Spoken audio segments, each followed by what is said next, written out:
History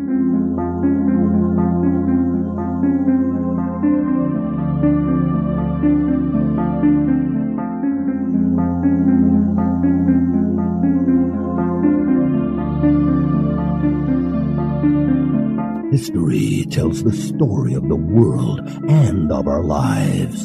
Sometimes that history goes bump in the night.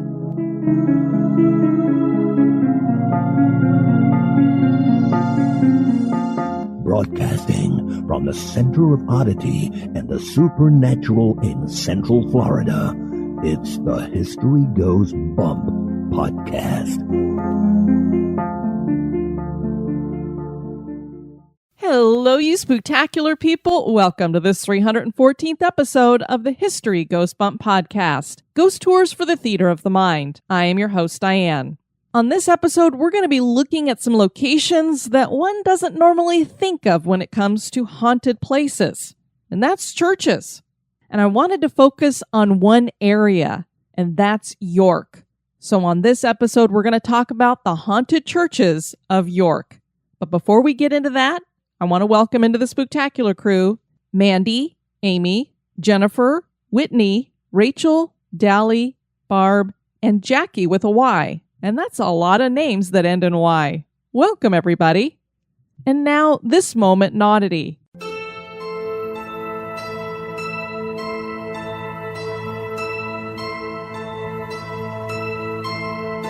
The moment in Oddity was suggested by Chelsea Flowers. Tofana was better than any divorce lawyer and a prolific serial killer. Interesting combo, eh? 17th century Italy was a place of forced marriages and not a good place for a woman to get a divorce, so another solution was needed. In steps cosmetic chemist Tofana. She made makeup, and she soon found her niche. She developed a makeup called Aqua Tofana that contained lead, belladonna, and arsenic. Tofana sold her deadly concoction without detection for 50 years, killing hundreds of men. She finally was given up by one of her customers, a woman who regretted poisoning her husband's soup and stopped him from eating it. He demanded to know why, and she confessed she had poisoned it, so he had her turned over to the papal authorities. She told them she got the poisoned makeup from Tofana, who was arrested. The authorities tortured her until she confessed to helping poison over 600 men. She was executed, as were her employees and some of her clients as well. Others were thrown into prison. 100 years after her death, Tofana's makeup was still being talked about when Mozart fell ill and claimed, "I feel definitely that I will not last much longer. I am sure that I've been poisoned. Someone is giving me Aqua Tofana," and calculated the precise time of my death. Hiding poison in makeup was very effective, but certainly is odd.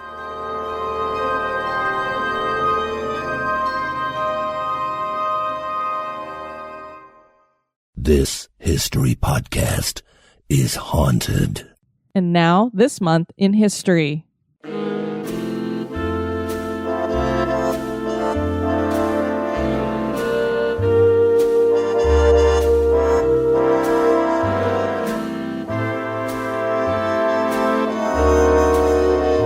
In the month of November, on the 13th in 1927, the Holland Tunnel opened to traffic. The Holland Tunnel was originally known as the Hudson River Vehicular Tunnel and was funded by the New Jersey Interstate Bridge and Tunnel Commission and the New York State Bridge and Tunnel Commission. In 1930, the Port Authority of New York and New Jersey took over operations. The tunnel connects Canal Street in Manhattan with 12th and 14th Streets in Jersey City, New Jersey, and is named after its first chief engineer, Clifford M. Holland. He died before it was completed, and even more oddly, the second chief engineer, Milton Freeman, died before completion too. The project's third chief engineer was Ole Singstad, and he finished it. And it is he that came up with the engineering marvel of this tunnel. The air in the tunnel needed to circulate to prevent poisoning from car fumes, so he designed the tunnel to be circular with 4 ventilation buildings, 2 on each side of the Hudson River, housing 84 big fans that changed out the air every 90 seconds. This innovation made the Holland Tunnel the first mechanically ventilated underwater vehicular tunnel in the world. In 1993, the Holland Tunnel was designated a National Historic Landmark.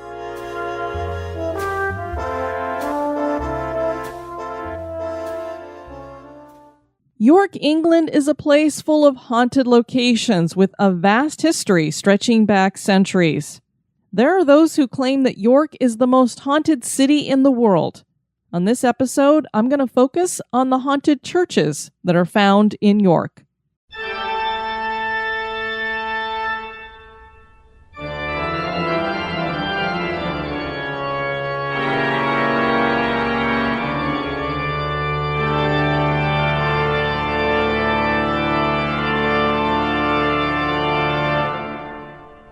There's a remnant of Roman influence in York because the city was founded by Rome in 71 AD. The most well-known haunting in York is a story I believe I've told before about a contractor working in the treasurer's house basement and witnessing some Roman ghosts. His name was Harry Martindale, and he was checking the plumbing that they were tasked with updating. He was alone and had climbed up a ladder when he heard a trumpet. He thought perhaps he was hearing a band playing up on the street and continued his work until a ghostly horse came through the wall right near where he was working. He fell off the ladder, and who could blame him? I probably would have fallen off of it too if a ghostly horse came out of the wall near me. And he scrambled to get away.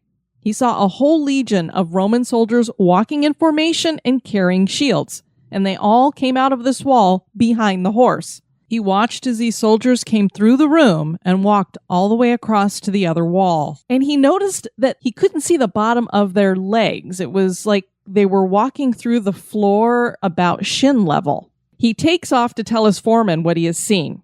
A curator at the house let Harry know that he was not the first to see this sight. An old Roman road was found beneath the treasurer's house, and that's why those Roman soldiers looked like they weren't actually walking up on the floor, because they were walking on the road that was beneath it. It's a really well-known ghost story, and I absolutely love it. It's just very fun. The Romans didn't call the city York, but rather Eboracum. This was Celtic, meaning the place with yew trees. They built a fort and a stone wall around the city, and that stone wall is still there today. By the 4th century, Rome's grasp on the area was faltering, and the soldiers left in 407 AD, leaving their towns abandoned and falling into ruin. It wouldn't be until the 8th century that York would start to rebuild and grow. At this time, York was known as Jofferswyck, which means market, and when the Danes came, they changed it to Jorvik. The Vikings made this a capital for one of their kingdoms in 866 AD. William the Conqueror captured York, and he built 2 wooden castles here in 1069. So as you can see, it is changing hands a lot through all these different centuries. York flourished in medieval times and functioned as a port. The Middle Ages found the city run by the churches, and monks actually provided much of the care in the hospitals. There were several orders here ranging from the Augustinians to the Franciscans to the Dominicans to the Carmelites. These monks would be overwhelmed when the Black Death came. Nearly half of York succumbed to the disease. The plague would strike again and again throughout the 1500s and 1600s, but the city was always resilient and recovered. The Middle Ages seem to be the time that is carried over the most into the present era, especially when you look at the architecture. Henry VIII decimated the churches in York.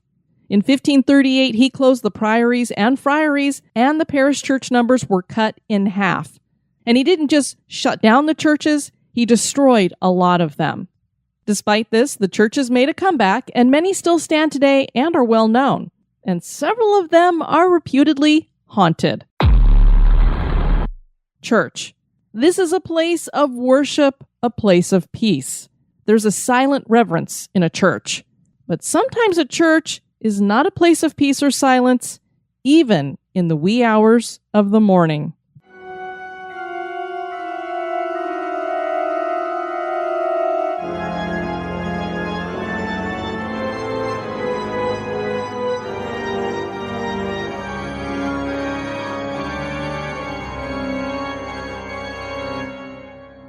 I want to start our journey through the churches here in York with the Holy Trinity Church. This is a hidden away little gem. You're not going to see it advertised a lot, probably not going to get taken there on a tour. You have to go down this little lane, and it doesn't even look like you're heading towards a building. When you get to it, you will immediately notice the medieval stained glass windows, the most prominent one being a lily crucifix one. And as I describe these churches to you, you're going to hear a lot about that medieval stained glass. I don't know about you guys, but I love stained glass windows, and churches have some of the most beautiful ones. The interior of the church features several boxes that are 10 foot by 12 foot with 4-foot sidewalls, and then there's this elevated platform in the center of the room where the pastor can stand to give his sermons. When I heard the description of this as being a bunch of little boxes that families could rent, that kind of thing, it reminded me of a lot of the New England churches. You'll find a lot of that there too, where they have these box pews, I guess you could say, or little boxes that a whole family could keep for generations. This church has a churchyard, and it is said to be quite haunted. And that's really where the hauntings for Holy Trinity Church are taking place, is here in the graveyard. There are several ghosts that have been described here. One of these spirits is headless and thought to belong to Thomas Percy, who was the 7th Earl of Northumberland. He was beheaded by Henry VIII for an attempted overthrow in 1572. And after they beheaded him, they put his head atop a spike at York's Micklegate Bar. And this is I guess you could almost say like a front gate area. So as people are coming into York, they're going to see Thomas Percy's head sitting up on this spike. Apparently the spirit is looking for that head. That's what they say, because the head was thought to have been stolen off that spike and buried right here in the Holy Trinity churchyard.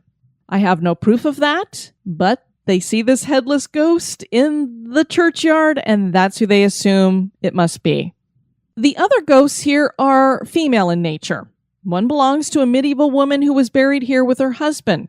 She's said to be at unrest because the couple had lost a child to the plague, and what they used to do back then, and they did it here as well, especially with yellow fever and such, they would just bury everybody in a mass grave because you couldn't dig graves fast enough, and you needed to get rid of the bodies fast. And what you really wanted to do, I know they did this in St. Augustine, you take the bodies outside of those gates, outside of the stone wall, that kind of thing, and bury them in the mass grave outside of the city limits. And that's what happened to this little girl. So obviously her mother is just distraught and looking for her, and that's what she's doing in the afterlife, looking for her little girl. So she roams around this churchyard alone looking for her. Obviously, if the little girl was buried in a mass grave outside the city, she's not going to find her here. There's another older spirit that's seen roaming around the churchyard alone. Many believe that she is the last abbess of a medieval convent that owned the church before the Reformation. So maybe she's at unrest and not very happy because now the church is Protestant rather than Catholic.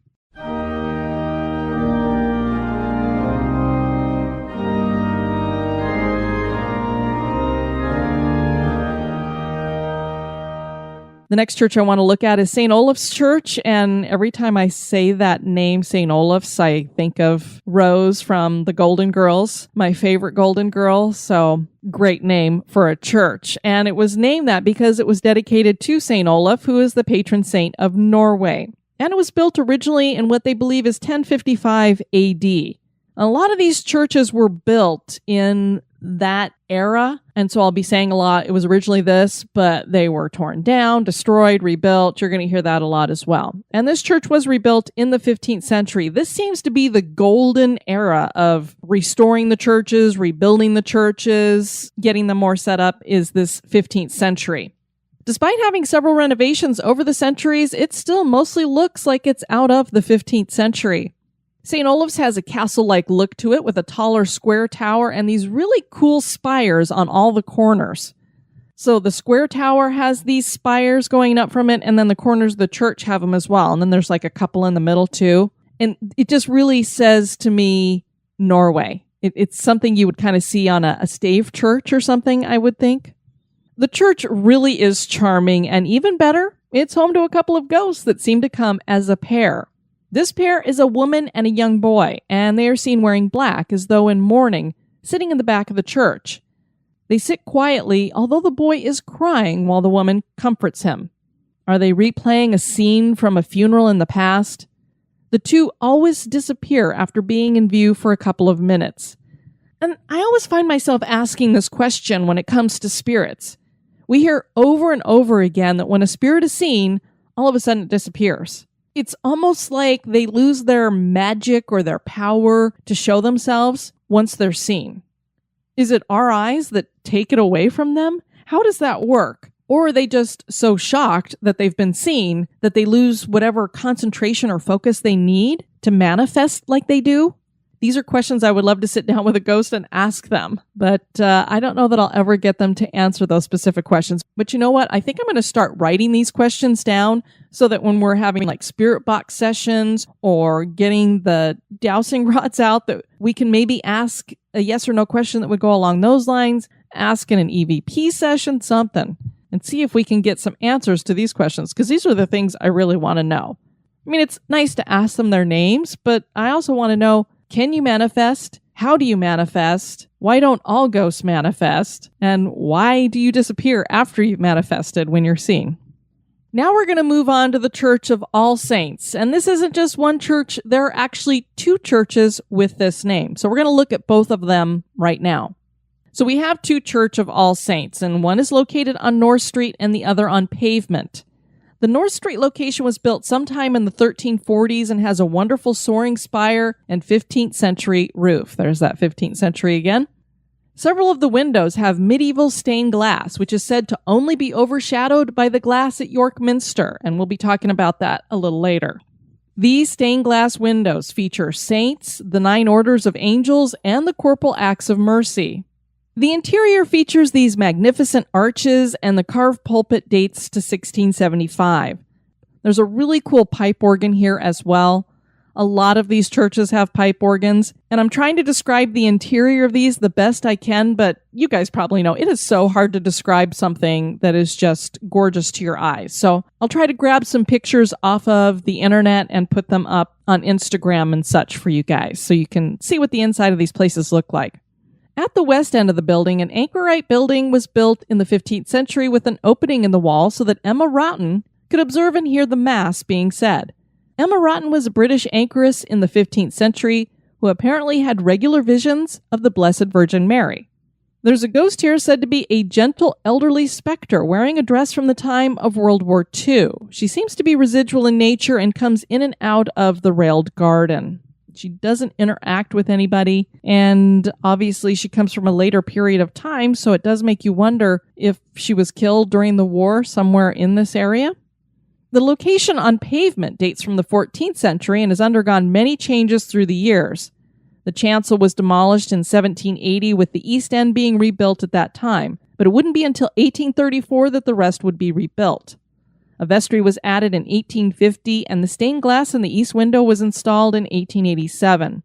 This is the regimental church for the Royal Dragoon Guards. This is a cavalry regiment of the British Army. The spirit that haunts here is said to be a long-haired wraith. She appears to be angry and at unrest because she was not given a Christian burial. And so she usually shows up during funerals, and she'll stand around gazing at the coffin or looking at the coffin real intently. As I described the woman and young boy earlier, that when they're seen, all of a sudden they disappear. There's one person who reported seeing this wraith standing looking at a coffin, and he watched her for 5 minutes before she finally disappeared. So I don't know if she didn't notice him looking at her, or if she just... Can I ask this wraith that same question? Why were you able to manifest for so long?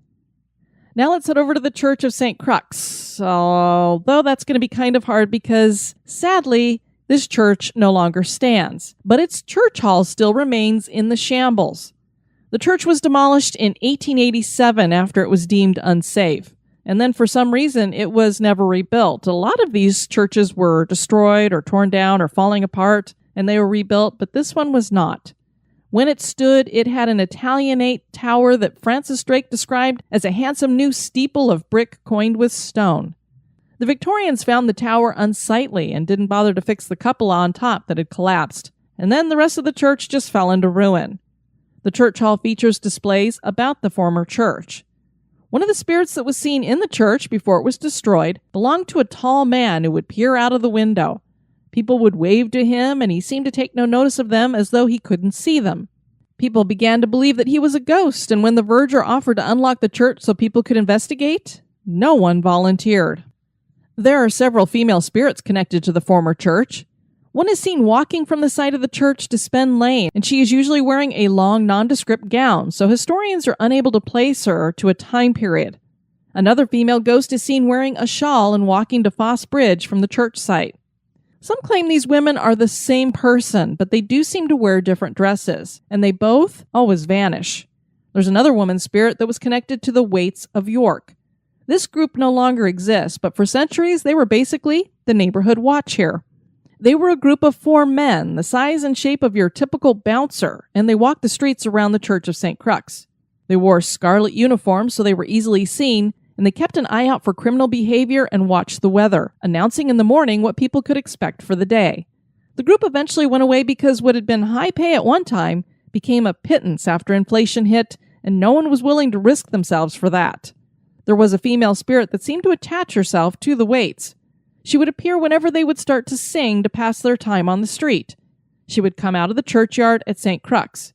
She was beautiful and wore a long gown that many believed was her actual death shroud wrapped around her. She was intelligent and would follow the Waits and stop whenever they stopped. She would vanish whenever any of the Waits would try to approach her. There's another one-time story shared by a policeman that happened right before the church was demolished. He was on his patrol when he heard organ music coming from the church. He knew it should be empty since it was getting ready to be destroyed. He approached the church, and just before he got to the doors, they flew open with a burst of air. The policeman could see that the interior was dark and empty, and then he heard disembodied footsteps. He ran to get a colleague, and when they returned, they found the church locked and quiet.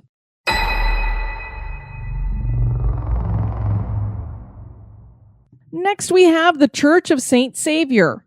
St. Saviour's Church is found at the end of Peasham Green along Spen Lane and is another great example of medieval architecture with parapets encircling the top of its main tower that features a large arched stained glass window. And whenever I see a tower with those kind of parapets, it just screams to me castle. This church was founded in the 11th century, with the current church building dating to the 15th century.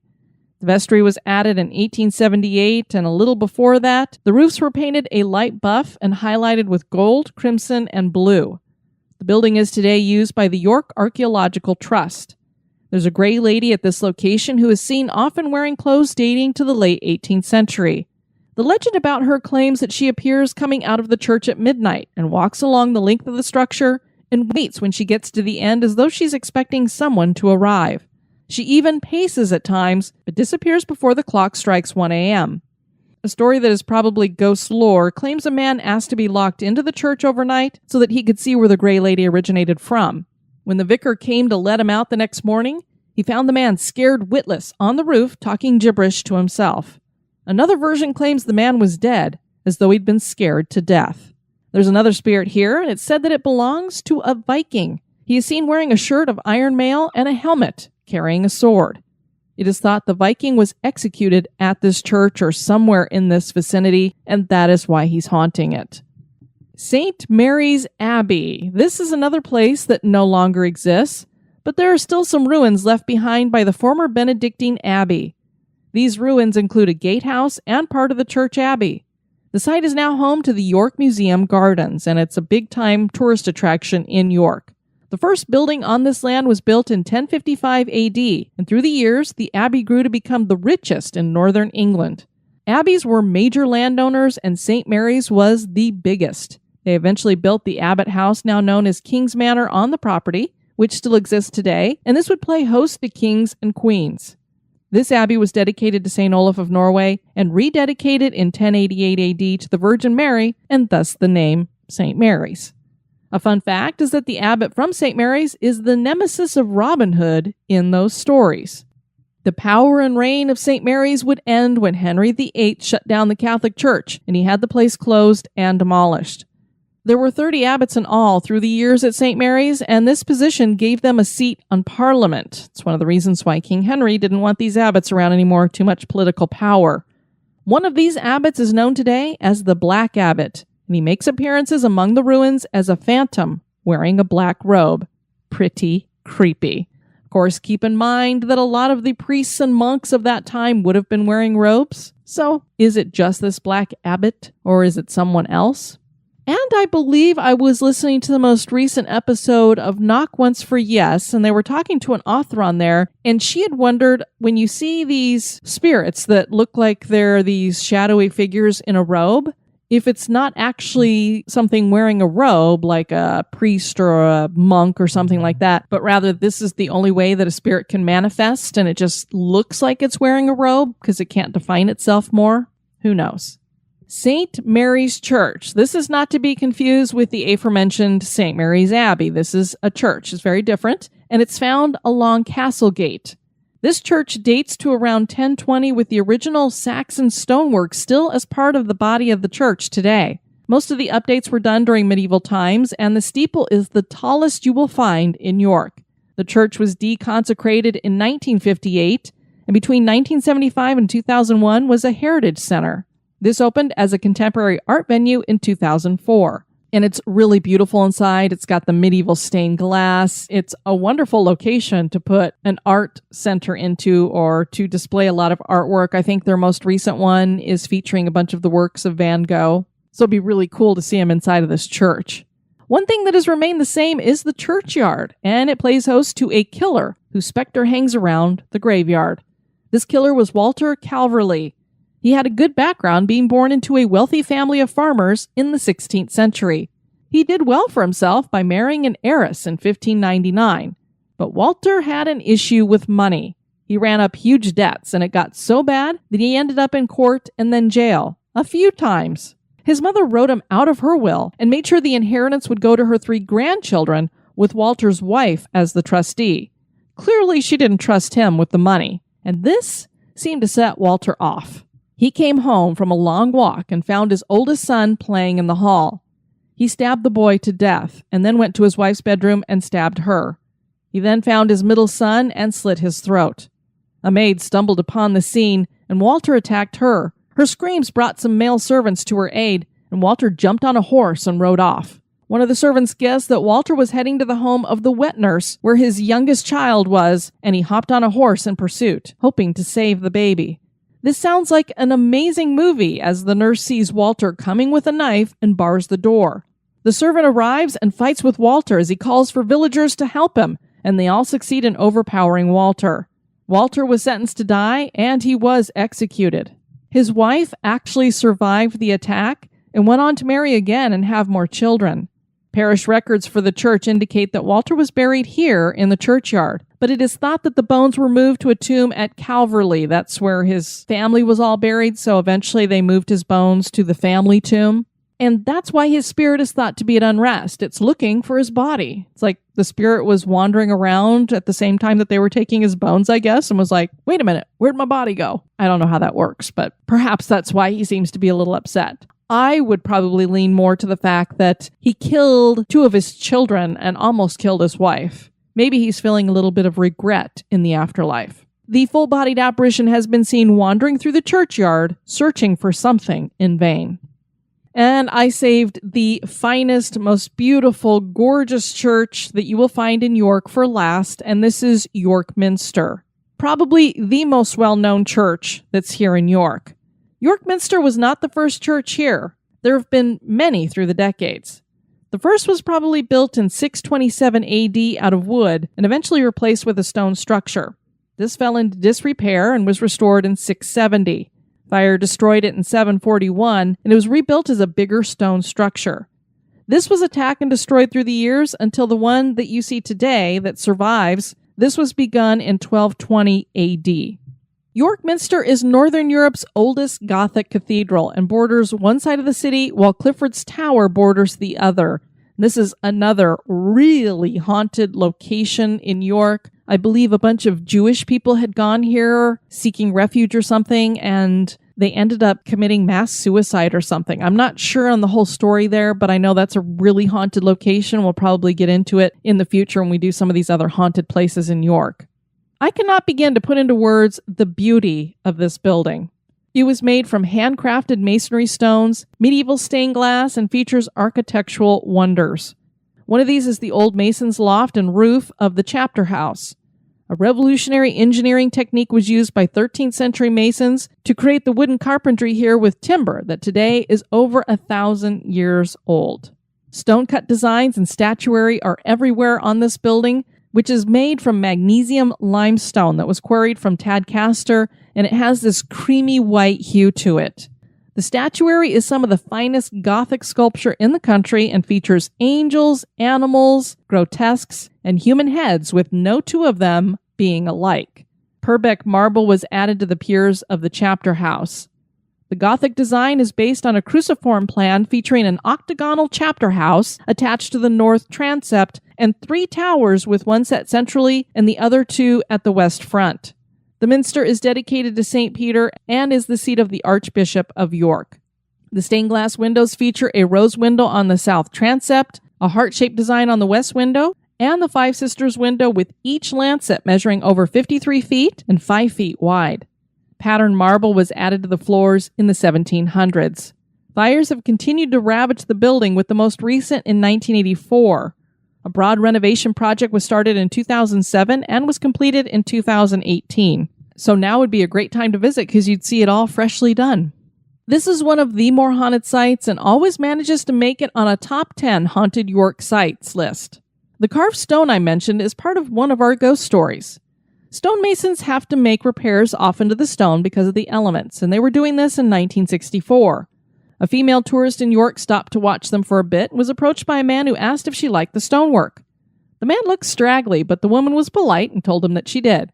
He grinned and said that he made it, and then he disappeared. She was startled, but then assumed that the man was supervising the repairs to the work he had done some 600 years earlier.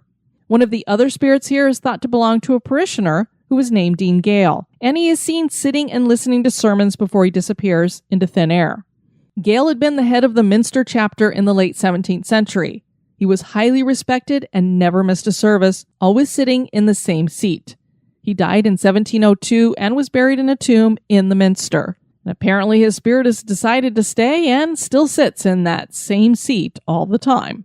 Disembodied barks are heard coming from inside the Minster at night, and people believe this is because there's a rumor that a dog was walled up inside the church. Not sure why, hope that's not true. A really well-known ghost story dates to the 1820s and features a man in a naval uniform walking up to 2 women inside the church and whispering in one of their ears before disappearing. One of those women claimed it was her brother crossing the veil to let her know that there was, indeed, an afterlife. He apparently had died at sea. So this is what you would call a crisis apparition. And she later explained that she and her brother had made this deal with each other, that whoever died first would come back and let the other one know what it was like to be dead and in the afterlife, or if life continues to go on after you die. Another telling of the story has a young woman being shown around the Minster by a local York man, and that he sees the man in the naval uniform first, and watches as he walks up to the girl, who has a stunned look on her face. And then she, of course, explained to him that this was her brother.